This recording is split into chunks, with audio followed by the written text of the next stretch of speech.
Have you ever felt your legs not quite like before? One morning, like any other, you step out of bed and suddenly realize your feet feel a little numb, your ankles seem slightly swollen. You think it's probably just from lying in a strange position. But then, by midday, after standing at the sink for more than 15 minutes, your calves start to feel tight with a dull ache. The next day, you feel significantly weaker, going just a few steps to the market, and your legs feel like they're about to give out. You don't have clear pain, and you haven't fallen. But that sensation lingers, as if something is quietly draining strength from your legs. And then you ask yourself, is it just age? Or is something else going on that I haven't noticed? The good news is, you might not need medication or expensive equipment. Sometimes just a few small daily things, like familiar meals, are the links quietly affecting your legs. And even more surprising, they're not harmful foods. On the contrary, they might very well be good foods you've always trusted. So what are they? And why can they weaken your legs if not consumed correctly? Welcome to our channel, where we share health knowledge carefully selected from reputable medical research, specifically for older adults in the US. Each video focuses on specific, common, but often overlooked issues, such as numb feet, muscle weakness, or persistent cramps. In today's video, we'll revisit 6 common vegetables that older adults often consume. Not to ban them, but to help you understand which ones need adjustment, how to prepare them, and when to limit them, especially if you're experiencing leg pain, numbness, or have underlying health conditions. Because the important thing isn't to eat or not to eat, but how to eat in a way that suits your body. And every body is different. What's beneficial for one person might be a burden for another.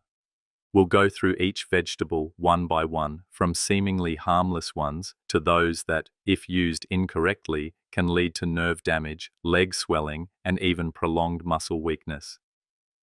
So specifically, which vegetables are these? And why do some people feel healthy after eating them, while others experience numb feet, cramps, or muscle weakness? We'll explore each type, not just by name, but also explain the mechanism by which they affect the legs, with specific scientific evidence, and most importantly, how to use them to still reap the benefits without suffering side effects. Let's start with number 1, chili peppers and the nightshade family of vegetables. While they are just small seasonings and accompanying vegetables, in some individuals with sensitive constitutions, they can be the quiet cause of stimulating ankle joint inflammation, causing burning pain, numbness, or intermittent leg weakness.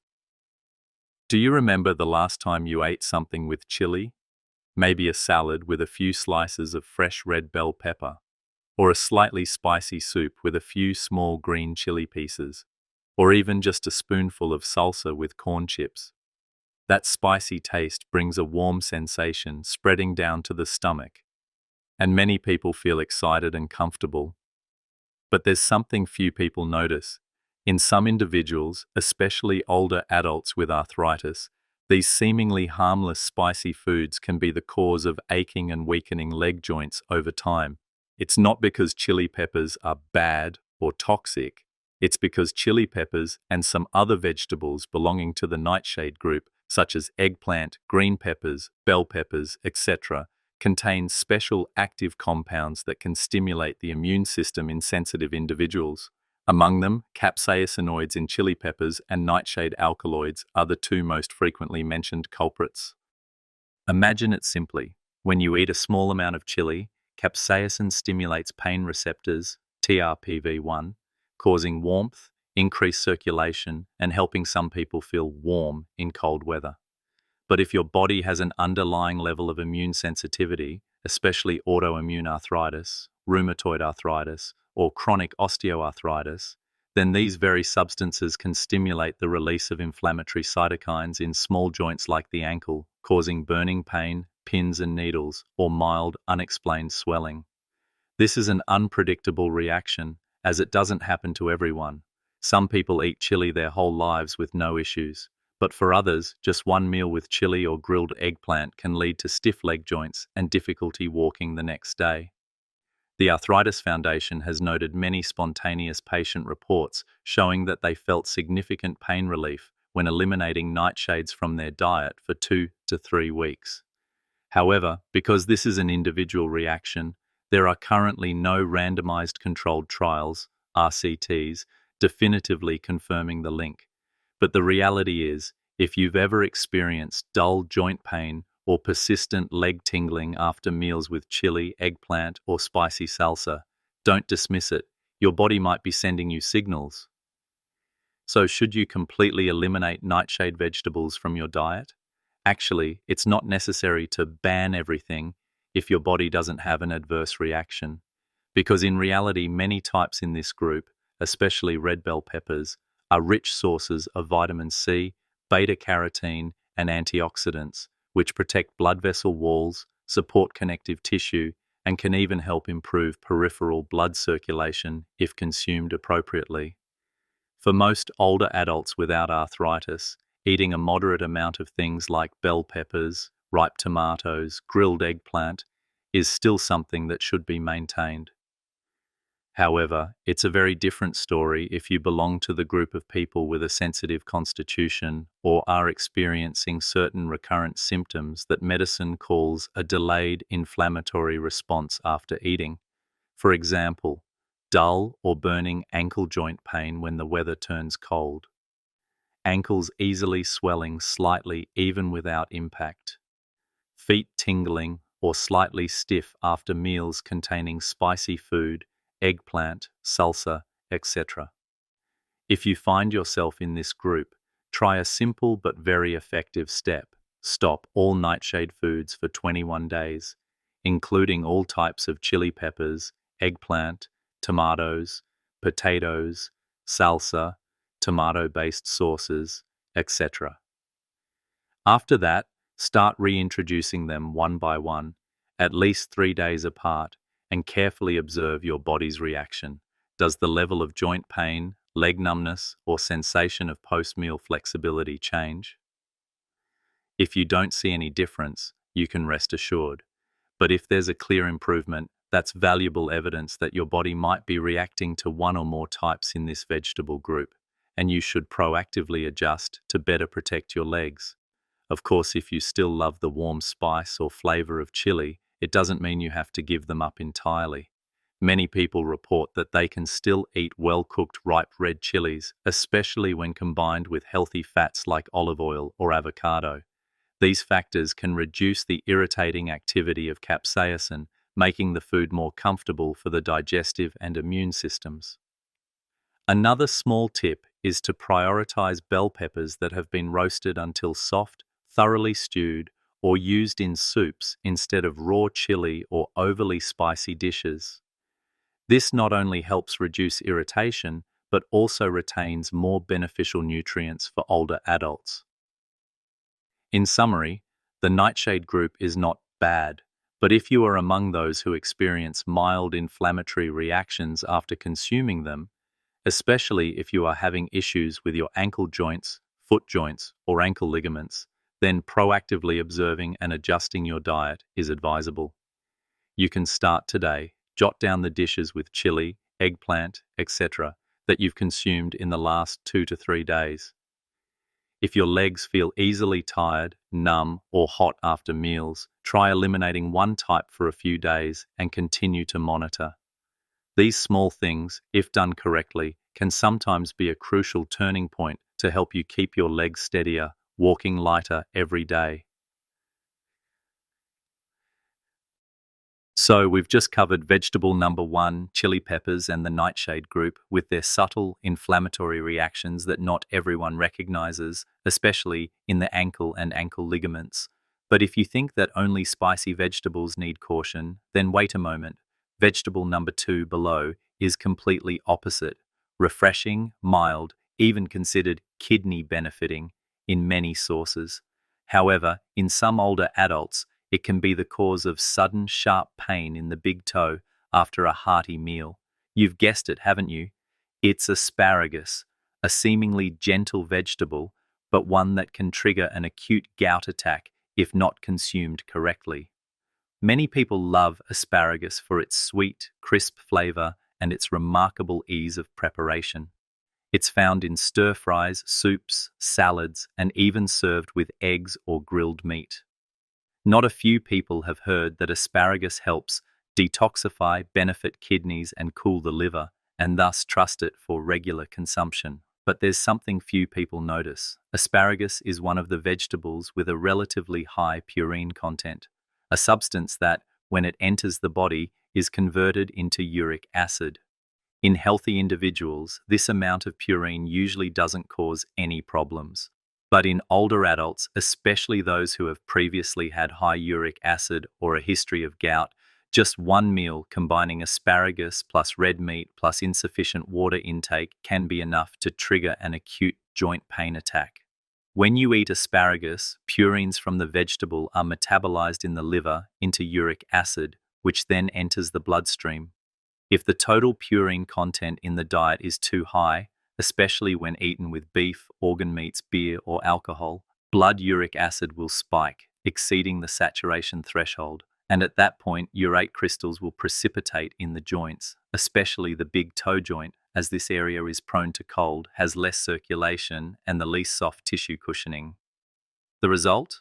One beautiful morning, you wake up and find your big toe red, throbbing and burning as if on fire. You haven't been injured or impacted, but you can't wear shoes because it hurts too much to touch the ground. Americans call this condition the painful big toe, a classic sign of acute gout. Some people still think that you can eat as many vegetables as you want. But in reality, according to Food Analysis, asparagus contains about 70 to 100 millimolars of purine per 100 grams, comparable to mushrooms or broccoli. A 12-year meta-analysis of over 47,000 people found no clear link between high purine vegetables and gout. However, a 2012 case control study indicated that for every 100 milligallons of purine added from the diet, especially when combined with animal protein, the risk of a gout flare-up increased nearly 5 times within 48 hours. This means asparagus itself isn't dangerous if eaten alone and with enough water. But eating a lot plus wrong combinations plus a uric-sensitive constitution equals risk. So how can you safely consume asparagus? The important thing isn't to completely cut out asparagus, but to adjust how you eat it depending on your constitution. If you have a history of gout, or your doctor has told you that you have high uric acid, then limit your portion per meal to half cup of cooked asparagus, about 60 to 70 Gs. Avoid eating it at the same time as red meat, beer, organ meats, or dried seafood. After a meal with asparagus, immediately drink at least 500 ml of plain water to help your kidneys excrete uric acid more easily. Another small tip: quickly blanching asparagus and then rinsing it through a colander can help reduce the amount of soluble purines in the vegetable, similar to how spinach is prepared to reduce oxalates. So, should you avoid it altogether? No need to. Healthy individuals without gout or kidney disease should still eat asparagus 2 to 3 times a week, as this vegetable is very rich in folate, vitamin K, fiber, and the antioxidant rutin, which support blood vessel walls and the cardiovascular system in old age. But if your toes have ever ached for no clear reason after a beef stir-fry with asparagus, or if you are in a phase of uric acid control, then caution with total purine intake is important to consider. We've just gone through vegetable number 2, asparagus, seemingly gentle, but it can be a fire starter for foot joint pain if eaten at the wrong time or in the wrong way. Continuing our journey, vegetable number 3 is a common dish on the table, seemingly simple, but it can cause mild ankle swelling and throbbing pain after dinner. Number 3, pickled vegetables, salty fermented vegetables, including sauerkraut, chow chow, pickled cucumbers, and many other side dishes that are popular in European, Asian, or Southern US meals. From a sandwich with a slice of pickle to a hot dog with sauerkraut or a meal with golden pickled cabbage, pickled vegetables are always considered a familiar side dish, providing a rich flavor and stimulating appetite. For older adults, many even feel that they taste good and help with boredom. Some even believe that pickled vegetables aid digestion, but very few people realize that the extremely high sodium content in these pickled vegetables is the culprit that makes legs feel heavy, swollen, and gradually lose flexibility over time. The elderly body already tends to retain water less efficiently, and blood circulation to the legs slows down due to the weakening of the venous system with age. When you consume a large amount of sodium, as in industrially processed pickles, sauerkraut, or canned pickles, salt will pull water into peripheral tissue compartments, especially the subcutaneous space around the ankles and calves. This causes mild lower limb edema, full ankles, slightly tight calves as if filled with water, and this very edematous tissue will compress small blood vessels and superficial nerves, causing sensations such as calf numbness when standing for a long time, ankle tightness after a salty dinner, night cramps, especially when lying in one position for an extended period. This is why many older adults feel heavy legs every evening, especially after a meal with strongly flavored pickled dishes. A 2020 study conducted in a group of older men showed a clear correlation between daily salt intake and calf circumference, with edema gradually increasing when salt intake exceeded 2,000 millis a day. Those who reduced salt in their diet saw a reduction in leg circumference, feelings of leg heaviness, and even a decrease in nighttime urination, a symptom closely related to the kidneys having to work overtime to excrete excess sodium at night.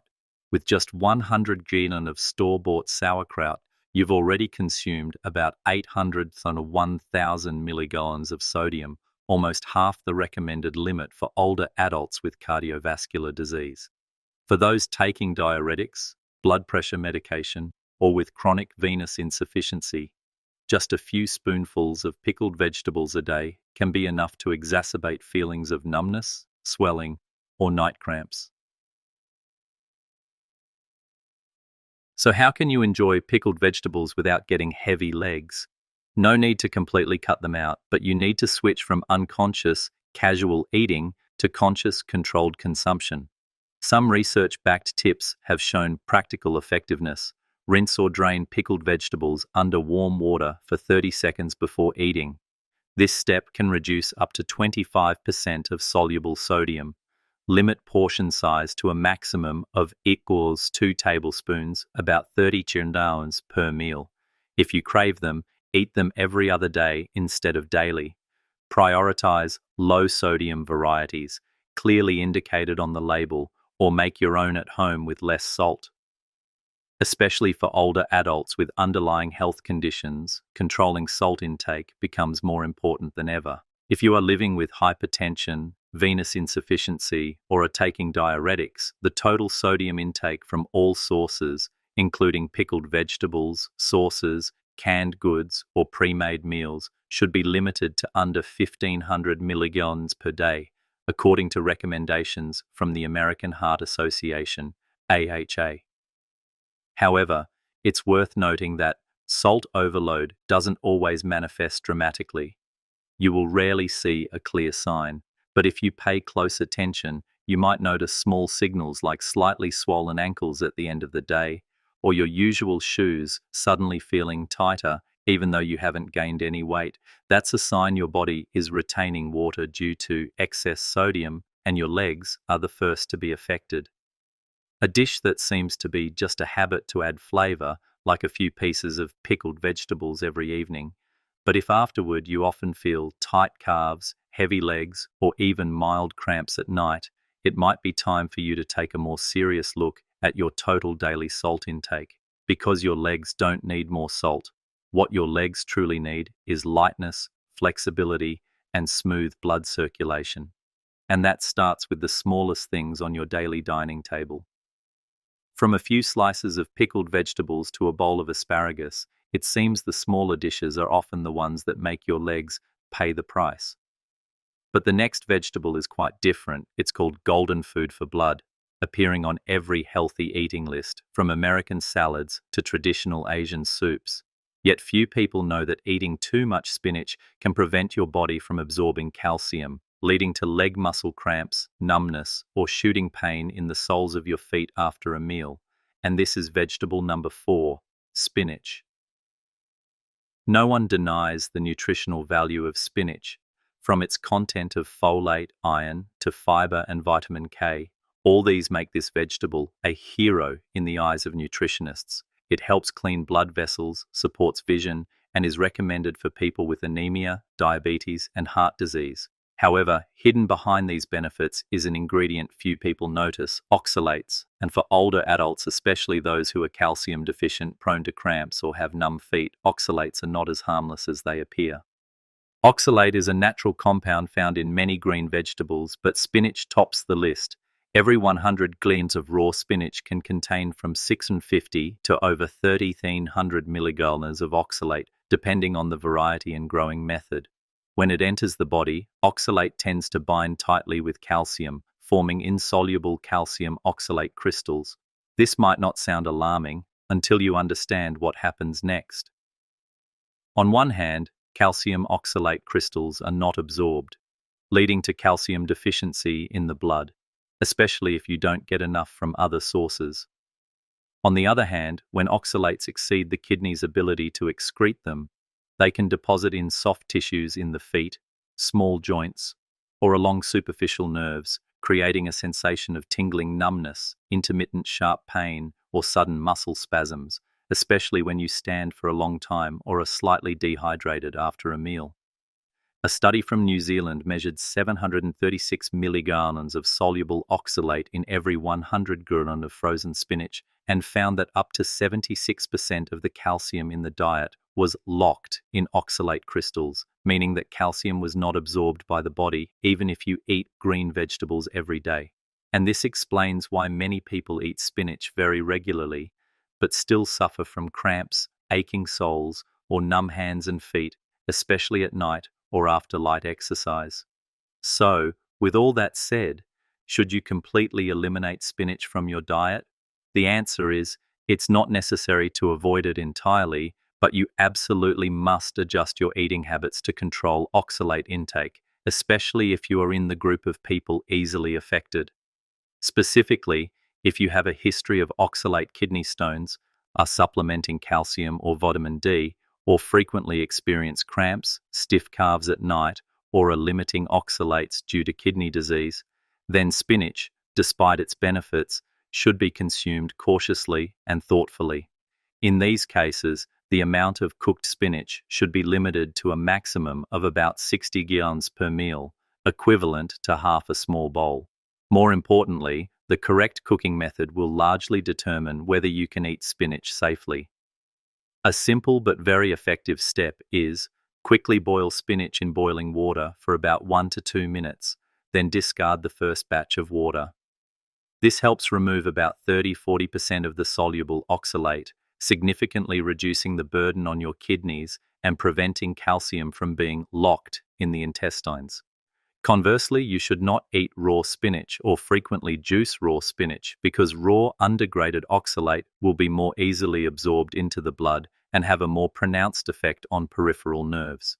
A small but extremely useful rule for those who still want to maintain spinach in their weekly diet is to eat it with a slow-absorbing calcium source. For example, firm tofu, the kind labeled with KASO4, meaning it's solidified with calcium.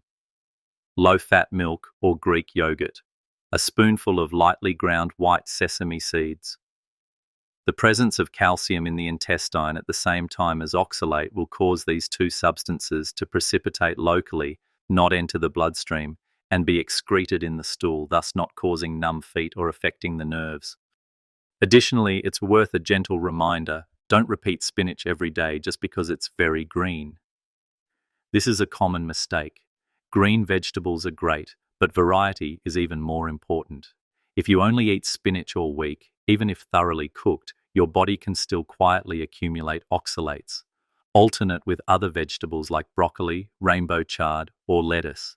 This way not only helps you avoid accumulating too much oxalate, but also provides diverse nutrients, helping your digestive and musculoskeletal systems function more harmoniously over time.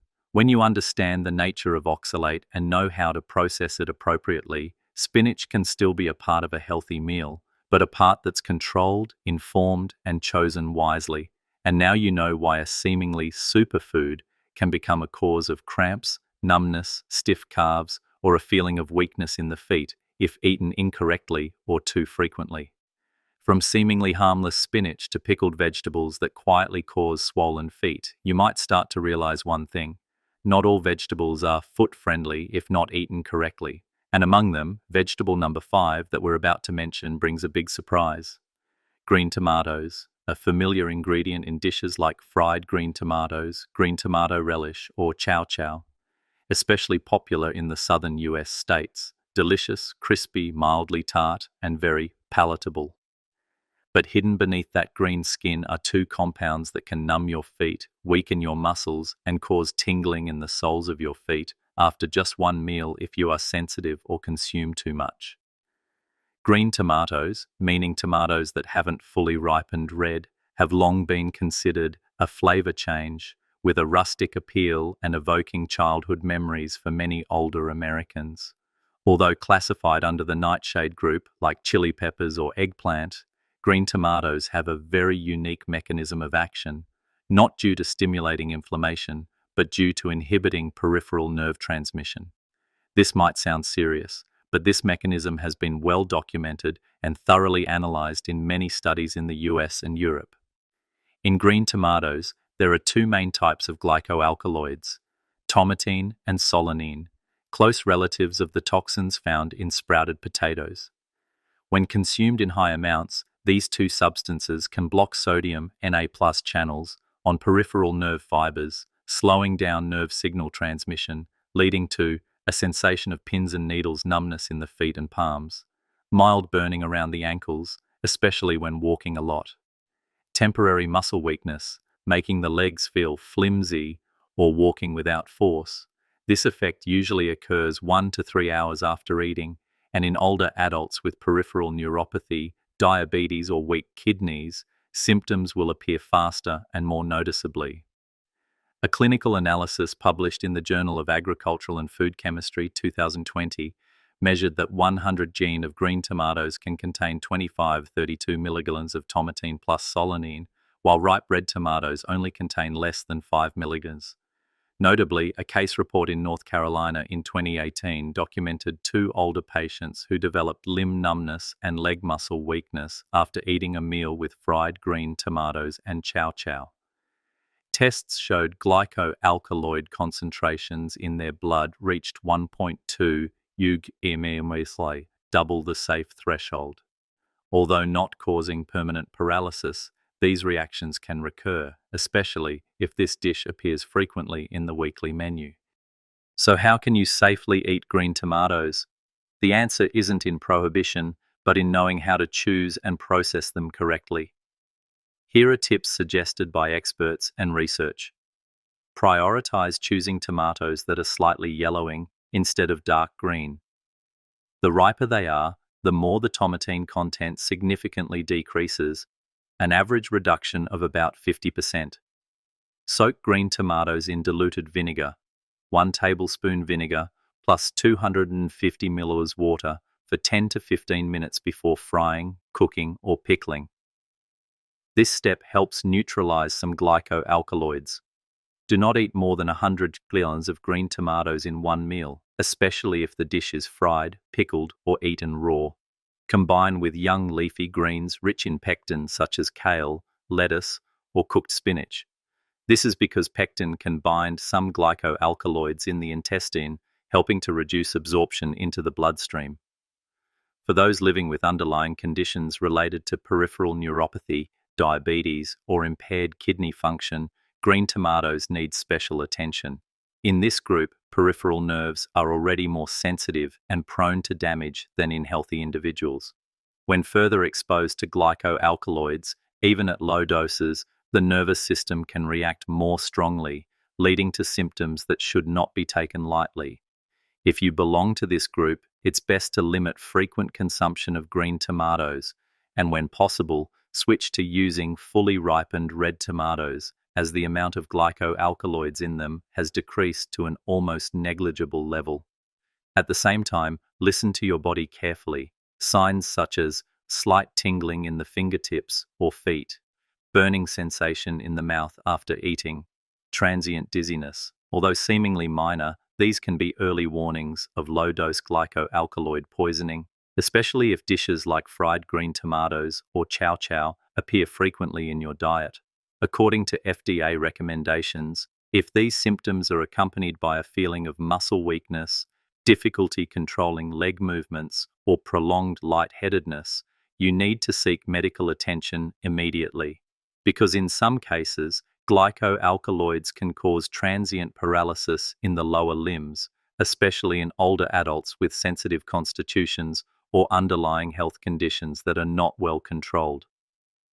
We've just talked about green tomatoes, an unripe fruit that can quietly affect the nerves if consumed incorrectly. And now our journey leads to the last vegetable, also the one that carries the most risks if the eater doesn't know how to process it. It's not a leafy green, not a fruit, but a starchy tuber, easy to eat, easy to grow, common in Asia, Africa, and Latin America. Many older adults used to eat it as a poor but filling food in their youth and have kept that habit until today.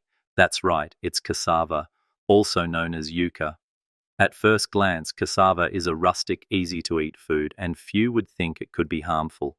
For Latin Americans, cassava fries or boiled yucca are potato alternatives. For Asians, especially in Southeast Asia, boiled, steamed, or baked cassava are very familiar. But there's something few people know, and is rarely mentioned in common cooking guides, which is that fresh cassava contains pre-cyanide compounds, and if not properly detoxified, this tuber can cause severe damage to the motor nervous system, leading to rigid paralysis of the lower limbs.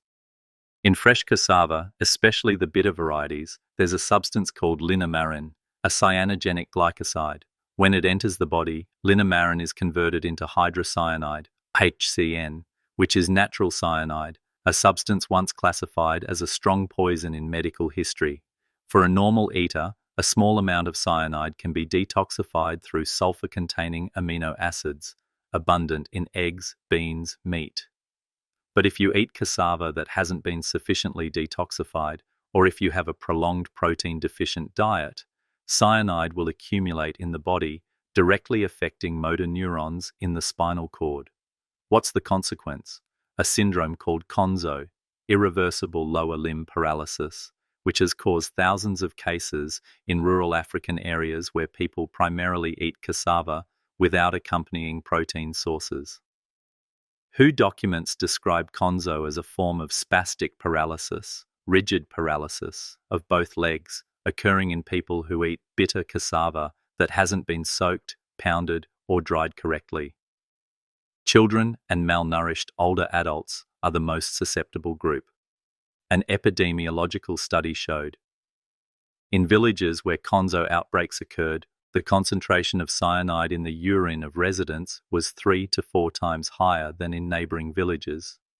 Most victims shared a common factor, eating directly boiled cassava or making flour from insufficiently processed starch.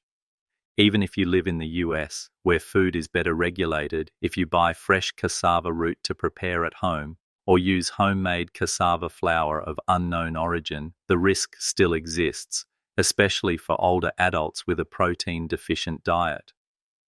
So how can you safely eat cassava? Fortunately, detoxifying cassava isn't too complicated. You just need to remember these steps. Peel off the thick brown skin, completely remove the pink inner layer, where most linamarin is contained.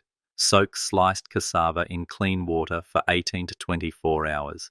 This step helps dissolve most of the cyanide into the water. After that, boil thoroughly for at least 20 minutes in boiling water and discard the first cooking water. Do not use the cassava boiling water to make soup or broth. If you buy tapioca flour to make baked goods, choose products certified as detoxified or pre-cooked. Avoid using manually ground flours of unknown origin or those not subjected to sufficient heat treatment. And importantly, if you are on a diet, reducing protein, or are strictly vegetarian without supplementing enough sulfur amino acids, such as from eggs, soybeans, or oats, You should not consume cassava frequently, as your body's ability to detoxify cyanide will significantly decrease. Signs to watch out for. When is it too late? Symptoms of mild poisoning often come subtly: mild headache, fatigue after eating cassava dishes, slight numbness in the feet, feeling unsteady when walking, unexplained cramps when changing positions. If cyanide accumulates more, symptoms such as pronounced muscle weakness in the lower limbs, feeling like legs aren't listening, stiff knees when walking, needing to force movement to lift legs. In severe cases, permanent paralysis of both legs. Cassava, a familiar food, easy to make you feel full and satisfied. But if you neglect the initial preparation, you are gambling with your own motor nervous system, especially for older adults whose nervous system no longer recovers as quickly as before. Even a small mistake can lead to long-lasting consequences. The good thing is, you don't need to completely give up cassava.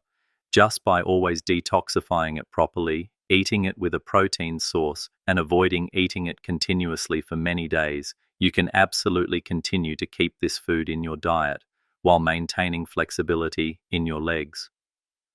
Sometimes the very foods we believe to be healthy are quietly causing problems for our legs if we don't understand how to use them correctly.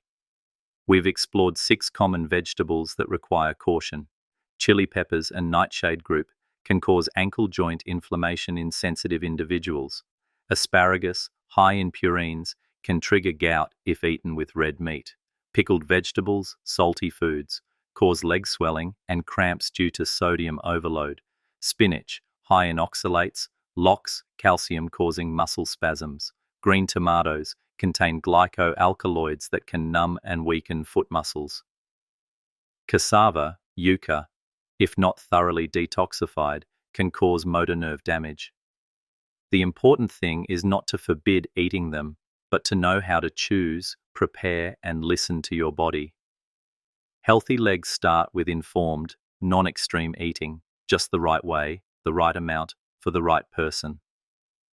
Your legs are more than just a means of getting around.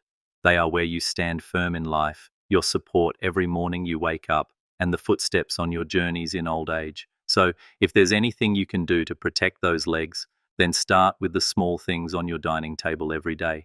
No need for drastic changes, no need for extreme restrictions. Just understand, every food can be your friend if we know how to listen to our bodies and use it correctly. If this information provided a new perspective for you, consider sharing it with a friend who might be experiencing leg issues. Perhaps a small change could help them walk lighter.